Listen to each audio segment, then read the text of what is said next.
The first thing you should know about server rooms is they don't smell like technology. They smell like cold metal, burnt dust, and regret. A sterile little reminder that everything humans build will eventually fail. Systems, marriages, loyalty. For 14 years, that room was mine. While executives upstairs argued over marketing budgets and bragged about golf handicaps, I kept this entire corporation legally compliant with Department of Defense framework. I handled restricted access logs, vulnerability audits, encrypted uplinks, and enough classified regulation to fill a small library. I'm Anna, Senior Compliance Architect, which is a glamorous way of saying I protected this company from federal prison time. And after 14 years of no breaches, no fines, and no failed audits, I assumed, stupidly, that loyalty meant security. It was a Thursday when the first warning sign appeared. Thursday is a terrible day for catastrophe. It gives you just enough week left to spiral and no weekend strength to recover. I was deep in a compliance scan when my phone buzzed. Conference room B. Bring badge. HR, not a meeting request, not a call. A 3-line execution order. My stomach tightened. Not because I was scared, but because I'd seen this pattern too many times. My father called it corporate euthanasia.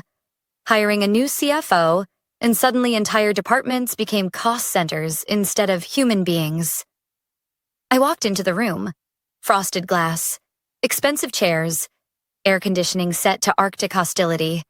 The new CFO, Carter Reeves, sat across from HR. Carter wore a suit that screamed new money and insecurity. His cufflinks alone probably cost more than my mortgage payment. He smiled like someone rehearsing empathy but never experiencing it. Anna, he said, leaning back, hands folded like a king passing judgment. We've reviewed operational costs, specifically your role. I didn't sit. My badge felt heavy clipped near my heart. My role, I repeated. As in, the compliance operations required by federal law? Yes, Carter said, nodding as if I'd just confirmed his brilliance. Exactly. You're extremely skilled, but also extremely expensive. Outsourcing is more cost-efficient. Outsourcing? I asked.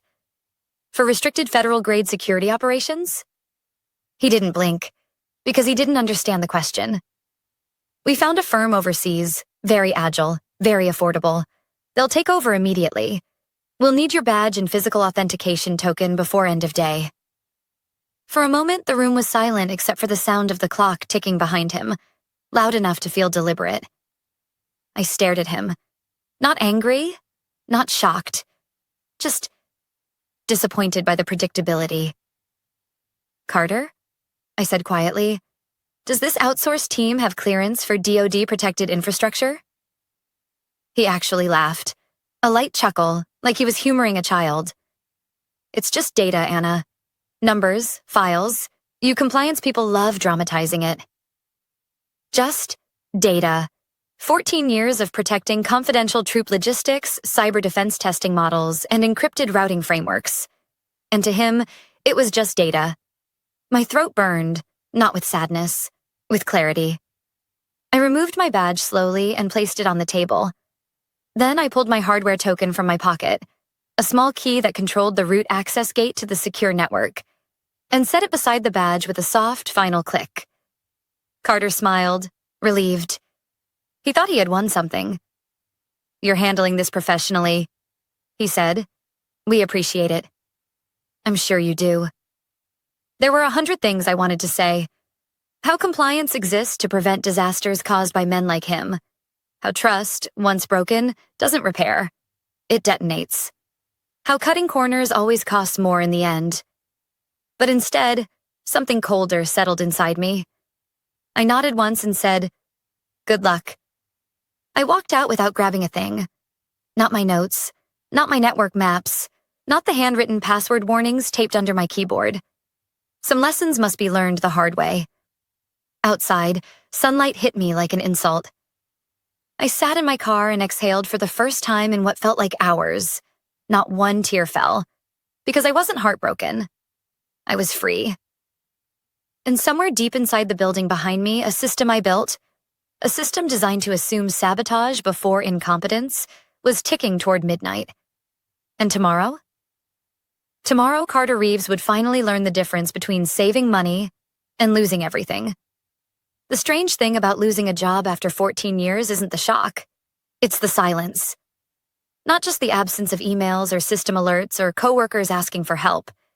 It's the silence inside your body. A hollow, echoing stillness where routine used to live. That night, I sat on my couch with a glass of wine I didn't really want. My living room felt too clean, too orderly, like a hotel room pretending to be a life. My phone sat on the coffee table, screen dark. No messages. Not one person from work reached out. Not even the ones I trained, promoted, defended. Loyalty in corporate spaces evaporates the moment it's inconvenient. I turned on the TV just to have noise, but the sound washed over me without meaning. My mind kept circling the same thought. They had no idea what they'd just done. At 11:52 p.m., just as I was debating whether to go to bed early or pour another drink, my phone vibrated once, sharp and mechanical. A notification, not from a person, from the system. Critical alert, unrecognized login attempt detected. My chest tightened, not with panic, but with grim expectation. The outsourced team was trying to access the secure sector. They weren't using a federal-cleared VPN. They weren't using the physical crypto token. They weren't following any of the protocols I spent years building. They were logging in like someone trying to sign into Netflix from a hotel Wi-Fi. The alert kept updating. Attempt 2, credentials rejected. Attempt 3, unauthorized access escalated. Attempt 4, firewall barrier triggered. I didn't touch my phone. I didn't respond. It wasn't my responsibility anymore. But there's something every compliance engineer knows. Something CFOs like Carter never understand. Systems are alive, not in the biological sense, but in the way that anything built to protect reacts when threatened. At midnight, my phone erupted, alert after alert stacking on top of each other so fast the screen froze. Red protocol initiated. Suspicious foreign IP detected. Encryption shield activated. Access attempt flagged for federal review. I whispered the words automatically, the way someone recites a childhood prayer. Protocol red means full lockdown. No data in, no data out. My heart thudded once. Heavy but calm. At 12:07 a.m., a final notification appeared. Alert. Compliance failure trigger sent to DoD oversight server. And just like that, the system escalated past corporate jurisdiction. That wasn't a glitch. That was government involvement. I set the phone face down and leaned back against the couch cushions. For the first time since leaving the office, I allowed myself a slow, steady breath. Choices always have consequences. Carter made his. And the system responded exactly as designed. Around 1:30 a.m., curiosity pulled me up off the couch. I walked to the kitchen window and looked out at the quiet neighborhood. Porch lights glowing, cars parked neatly, the world blissfully unaware that a federal-level compliance breach was unfolding because a CFO wanted to save on payroll. Somewhere in a call center across the ocean, a group of contractors were staring at a frozen login screen, trying to convince themselves it wasn't their fault. Somewhere in his expensive condo, Carter was asleep, dreaming of praise from the board. Somewhere in a secure building in Virginia, a Department of Defense watchdog server had just flagged our company as compromised. And somewhere buried in that server room back at the office, fans were spinning harder than they ever should. Because when a system goes into red protocol, cooling drops to emergency mode, prioritizing encryption integrity over hardware comfort. If they continued forcing access attempts, the temperature would climb. At around 86 degrees Celsius, solder starts to soften. Machines don't scream, but they suffer. By 2:10 a.m., my phone lit up again. Not an alert this time. A call. Unknown number. Government prefix. I didn't answer. Not out of spite. Because answering meant stepping back into a role I no longer held. Instead, I let the phone ring until voicemail took it. When it stopped, I finally allowed myself the smallest smile. Not triumphant. Not malicious. Just inevitable. They removed the person who knew the systems, the history, the regulations, the vulnerabilities, and they expected everything to keep running. That's not how infrastructure works. Systems don't break because of enemies. They break because the people who understand them are dismissed as replaceable. At 2:37 a.m., a text came through, short, frantic, unpunctuated. "Anna, call me right now, emergency." "Carter," I put the phone down. I finished the wine, and I waited. Morning was coming, and with it, the reckoning. By dawn, my voicemail was a graveyard of panic.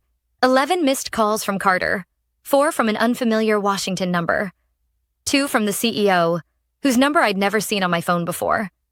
Each message grew progressively more frantic. First irritated, then urgent, then frantic enough that even half awake, I could hear the desperation.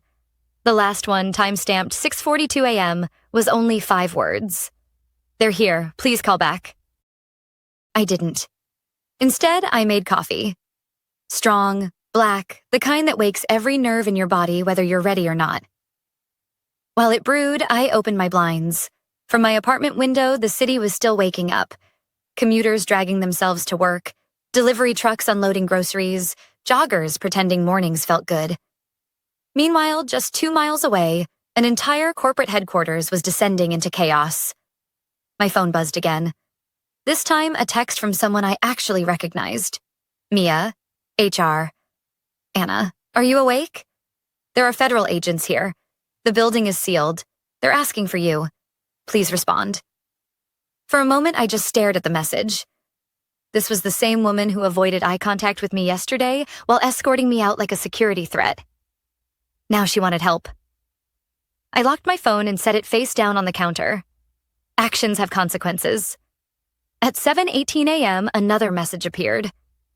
This one from the unknown DC number. "This is not a request. You need to come in." Still, I didn't move. Instead, I sat at my table and drank my coffee slowly, deliberately. Because after 14 years of answering every alert, every crisis, every compliance audit at all hours, nobody owned my time anymore. At least not until I chose differently. It wasn't until 8:05 a.m. that I finally showered, dressed, and grabbed my keys. Not out of obligation, but because curiosity had finally outweighed resentment. Outside the corporate building, everything was wrong. Police barricades blocked the parking lot entrance. Black government Suburbans sat lined along the curb. Fire trucks were still on standby. Employees stood outside in clusters, shivering in the February air, whispering theories, watching everything like spectators at a disaster scene they couldn't look away from. As I walked toward the taped-off entrance, heads turned. Some stared, some whispered. Some, especially the IT staff, just looked relieved. One of the officers stepped forward, blocking my path. "Ma'am, building is restricted." I didn't bother explaining. Instead, I gave my name. The change was immediate. His posture shifted, his expression sharpened, and he clicked his radio. "She's here." Seconds later, a man in uniform stepped out from behind the glass doors. He wasn't tall, but he carried the kind of authority that filled space like gravity. Dark green uniform. Silver stars. Expression carved from stone. A U.S. Army Major General. He approached me with the calm precision of someone accustomed to chaos. "Anna?" he confirmed. "Yes." "I'm General Lawrence Whitmore. You and I need to talk. Follow me." No small talk, no courtesy, just command. Inside the building was a war zone of urgency. Cables were unplugged. Emergency lights flickered. IT staff stood pale and wordless against walls while federal cyber teams worked in silence. And then I saw them. The Outsourced team. 6 of them, sitting in the conference room I'd been fired in yesterday. They looked terrified, confused, and painfully out of their depth. General Whitmore opened the door. The room fell silent. He pointed at them, voice sharp enough to cut steel. "Why?" he demanded. "Are unauthorized civilians touching my data?" No one answered. He turned toward Carter, who stood ghost white near the window, clutching a folder like it was a life preserver. "Shut it down," Whitmore snapped. "All of it, now." Carter swallowed. We're trying, sir, but we're locked out." "Of course you are," the general said, "because the only person authorized to shut it down is the one you fired." All eyes shifted to me. Carter's voice cracked. "Anna, please, just fix it." The room held its breath. For a moment, I said nothing. Not because I didn't know what to say, but because after 14 years of being ignored, undermined, and reduced to a line item on a spreadsheet, I finally had the room's full attention. My voice was calm when I finally spoke. "I'll help," I said, "but not as your employee." Carter blinked. "What does that mean?" "It means," I said, meeting his eyes steady and unblinking, "that today, I choose my value, and you don't get to discount it ever again." The silence that followed wasn't empty. It was power, mine. General Whitmore didn't say anything at first. He just watched me, assessing, calculating, deciding whether I was someone worth listening to or someone making a dramatic entrance. Finally, he gave one short nod.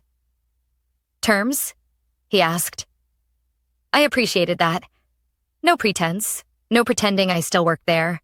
Professional respect offered, not assumed. "My full salary reinstated," I said, "plus back pay for the termination period, a written acknowledgement clearing me of responsibility for last night's breach attempt, and a direct consulting contract with federal clearance compensation." Carter looked like he might faint. Anna, that's excessive." General Whitmore turned his head slowly toward him. "Excessive," he repeated, "is outsourcing classified systems to an uncertified offshore vendor because you wanted to save on payroll." Carter shut his mouth. The CEO, Sterling, stepped forward. His suit looked like it had been put on in a rush, and he had the face of a man who hadn't slept. "Done," he said. "All of it. Just, please, undo whatever is happening." I didn't smile. Not yet. People only learn when consequences breathe down their neck. "Then get me a workstation," I said. A cybersecurity agent led me to a temporary command center set up in the cafeteria. Monitors lined the walls, each displaying warnings, digital maps, and trace logs.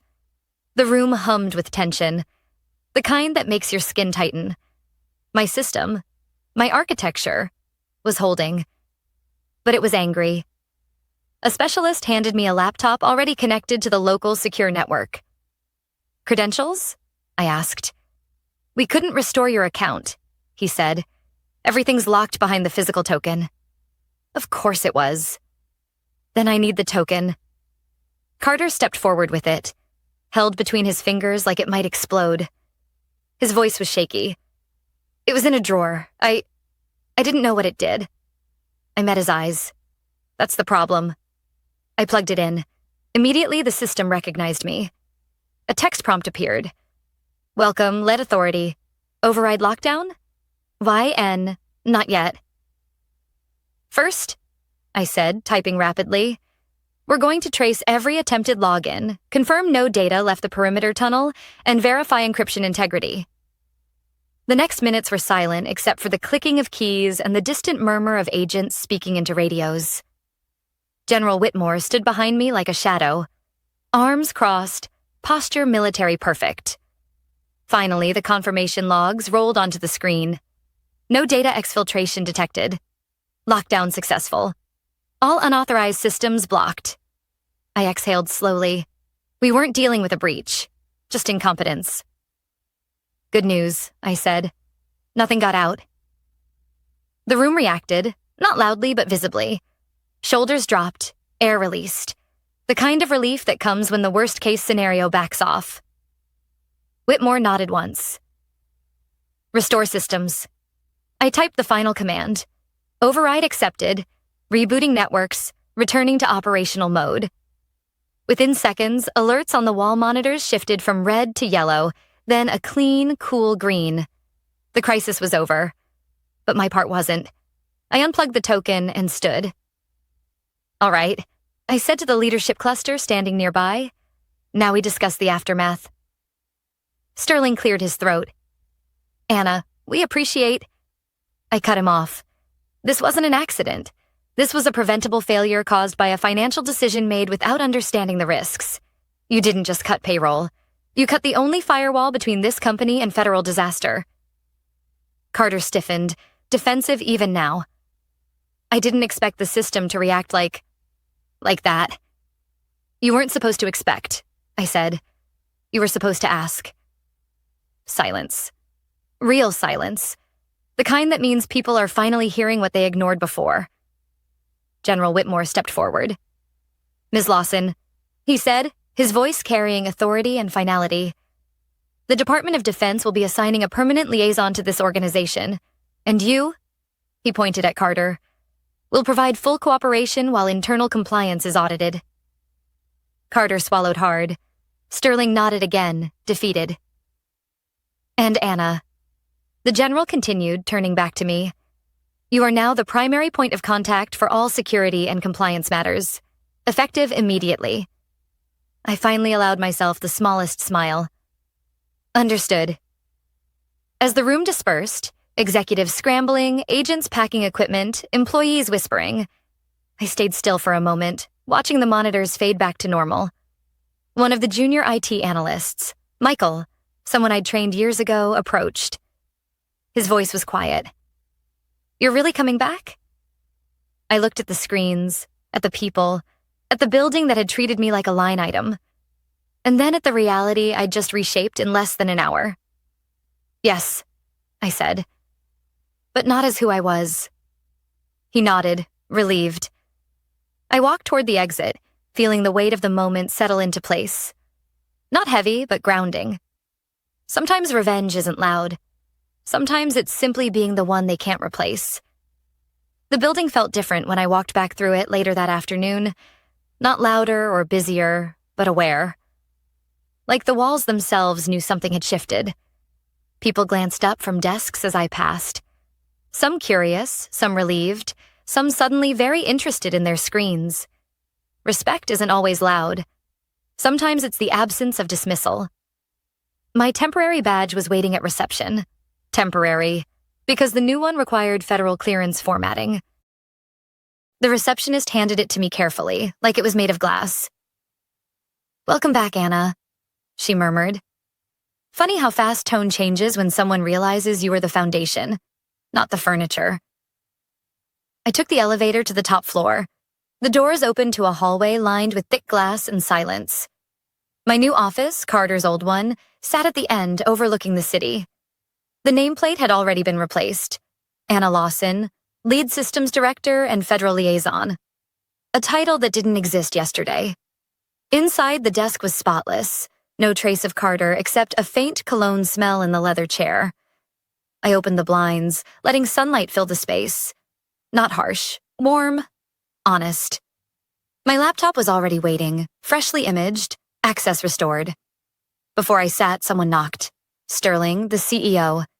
He stepped in slowly, hands clasped, eyes tired. Do you have a minute? I nodded. He didn't sit. That told me everything. I want to be very clear, he began. We made a mistake. Not just firing you, but undervaluing what you built. I trusted numbers over people. That's a common disease in leadership, I said, not unkindly. He exhaled, shoulders dropping. General Whitmore said something this morning, he continued. He said security isn't expensive, breaches, and I finally understand what he meant. I held his gaze. It's not just security, I said quietly. It's experience, context, history. Systems don't run because they exist. They run because someone understands them. He nodded. I won't make the same mistake twice. For the first time since yesterday, I believed him. When he left, I finally sat at the desk and powered on the laptop. The system greeted me with a full-access welcome screen. All green indicators, no alerts, no chaos waiting beneath the surface. For the first time in years, the infrastructure looked calm. At 3:22 p.m., a message popped up. Internal secure chat. Carter, HR says I'll be placed on leave pending investigation. I know you don't owe me anything, but if there's anything I can say that helps, let me know. I stared at the blinking cursor. So many possible responses. Silence, sarcasm, bitterness. But none of those aligned with who I wanted to be now. So I typed. When systems fail, the first step isn't blaming people. It's understanding the flaw. Learn from this. He responded once. I will. And that was enough. Another notification appeared. This one from General Whitmore. Whitmore. Final report filed. System integrity confirmed. Good work. And Anna?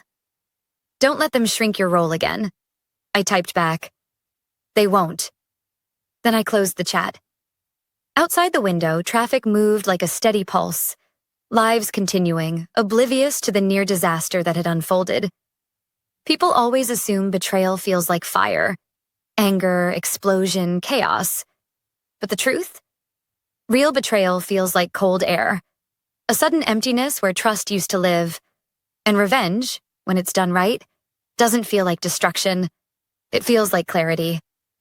Around 4 p.m., Mia from HR appeared in my doorway. She looked hesitant. Do you need anything? She asked. I almost said no. But then I remembered all the late nights, all the emergencies I fixed without permission to even order dinner. Yes, I said finally. A team. She blinked. A team? A real one, I clarified. Trained, cleared, valued, no outsourcing, no shortcuts. She nodded slowly. I can start drafting requisitions. And one more thing, I added. Every employee, especially technical staff, gets mandatory compliance education. No more leadership operating blind. She smiled faintly. Done. After she left, I stood and walked toward the window. Down below, employees were heading home, coffee cups in hand, phones to their ears, unaware how close everything came to collapsing. I touched the glass lightly. 14 years. I gave everything because I believed stability was earned through loyalty. But today taught me something different. Loyalty without recognition isn't dedication. It's self-betrayal.